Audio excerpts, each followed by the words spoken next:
Bom, a reforma tributária, ela trouxe 5 novos princípios para o direito tributário brasileiro. Esses 5 novos princípios estão no artigo 145, parágrafo 3º da Constituição. Não existia o parágrafo 3º no artigo 145. Ele é uma novidade que foi inserida e introduzida pela reforma tributária. E esses 5 novos princípios são muito importantes, apesar de bastante abstratos, né? Porque são princípios norteadores, são princípios por excelência, porque eles trazem valores que devem ser seguidos. São eles a simplicidade, a transparência, a justiça tributária, a cooperação e a defesa do meio ambiente. O princípio da simplicidade, ele é o grande norte da reforma tributária trazida pela Emenda Constitucional 132. A grande lógica dessa reforma tributária, desde o início, sempre foi a simplificação do sistema tributário. Essa reforma nunca foi para reduzir tributos. A verdade tem que ser dita. Essa reforma, ela sempre foi pensada com o objetivo de simplificar. Simplificar. Simplificar significa fazer com que o sistema seja de mais fácil entendimento, de mais fácil compreensão. Então, a reforma tributária, ela vem exatamente com esse objetivo, de facilitar a compreensão, de facilitar o entendimento do sistema tributário. Então, quando você pega os instrumentos da reforma, você percebe que a simplificação, ela fica mais clara. Por quê? Porque acaba a incidência dos tributos por dentro. O ICMS, por exemplo, que era um imposto que até a reforma tributária a sua lógica sempre foi incidir por dentro, após a reforma ele deixa de incidir. Claro, nós sabemos que ele ainda não deixou de incidir porque o ICMS só vai morrer em 2033. Até lá ele vai continuar incidindo por dentro, mas após 2033, após a transição e efetivação da reforma tributária, nós teremos um sistema mais simples, um sistema simplificado, onde os tributos incidirão sempre por fora e não um sobre o outro. Um outro detalhe importante dentro dessa lógica do sistema tributário nacional, com relação à simplificação, é você ter menos tributos. Hoje, enquanto você tem ICMS, ISS, ICMS estadual, ISS municipal, o ICMS com 27 legislações, o ISS com 6.000 legislações, uma para cada município, você passa a ter o IBS, o Imposto sobre Bens e Serviços, que é um imposto de competência compartilhada, que é um imposto com uma legislação complementar, né? Uma lei complementar nacional que regulamenta todo o assunto, ou seja, você tem uma simplificação do sistema tributário. Então, a simplicidade é um princípio norteador do sistema tributário brasileiro após a emenda. Assim como, e eu falo um puxa o outro, sabe? Assim como a transparência. Por que a transparência passa a ser um princípio do nosso sistema tributário? Porque um sistema simples é um sistema transparente. Até então, já existia a transparência cá entre nós dentro do sistema tributário brasileiro. Esse princípio já existia. O princípio da transparência ele estava previsto no 150, parágrafo 5º. 150, parágrafo 5º da Constituição. Então, no 150, parágrafo 5º, a gente já enfrentava a transparência. Já estava lá, estava previsto, estava expresso, enfim, relativamente indiscutível.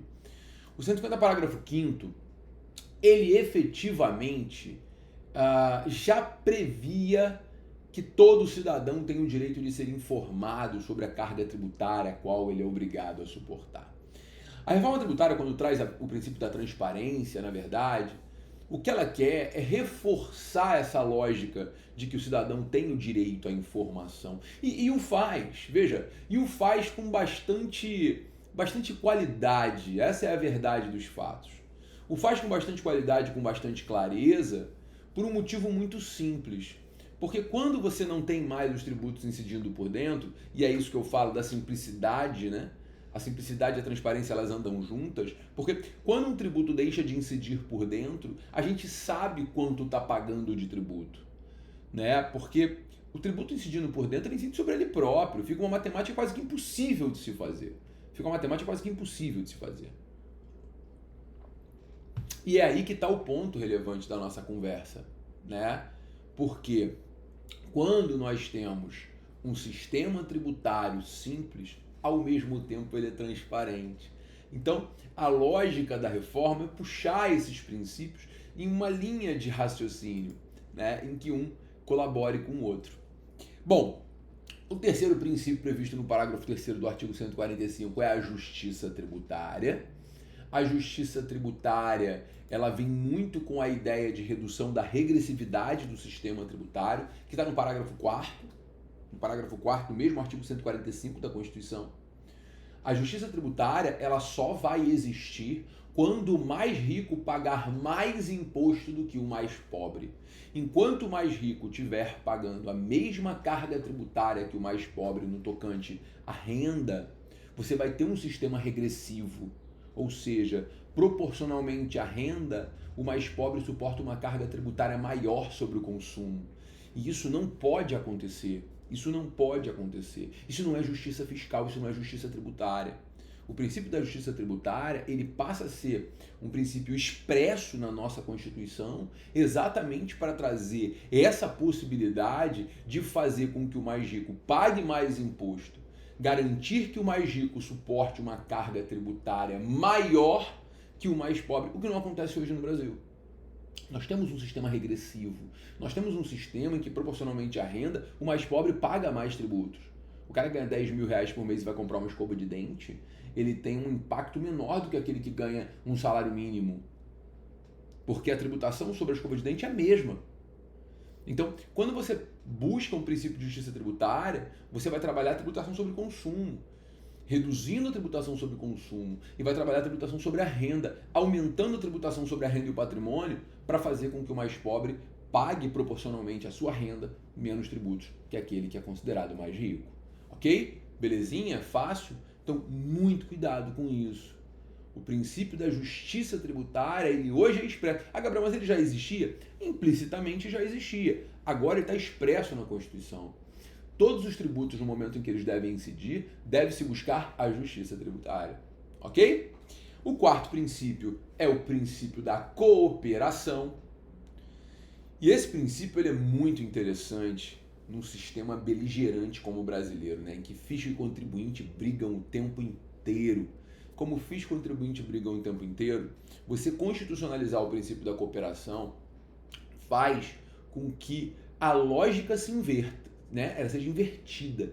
Ou seja, hoje o que se pensa em briga, o que se pensa em confusão, em contribuinte brigando com o fisco brigando com o contribuinte, sempre sem buscar uma solução, a coisa se inverte. E aí você passa a prever, não, peraí, as partes têm que colaborar. O contribuinte tem que colaborar com o fisco, o contribuinte tem que cooperar com o fisco, trazendo as informações sobre a tributação, entregando as informações quando foi intimado, usando a boa-fé processual. E, por outro lado, o fisco também tem que contribuir, tem que colaborar, tem que cooperar com o contribuinte, dando-lhes as informações necessárias, colaborando e cooperando para que o contribuinte possa estar em dia com os seus tributos, dentro da execução fiscal, agindo também de boa fé na satisfação do crédito tributário, ou seja, o princípio da cooperação, ele é o princípio em que as partes elas vão trabalhar em conjunto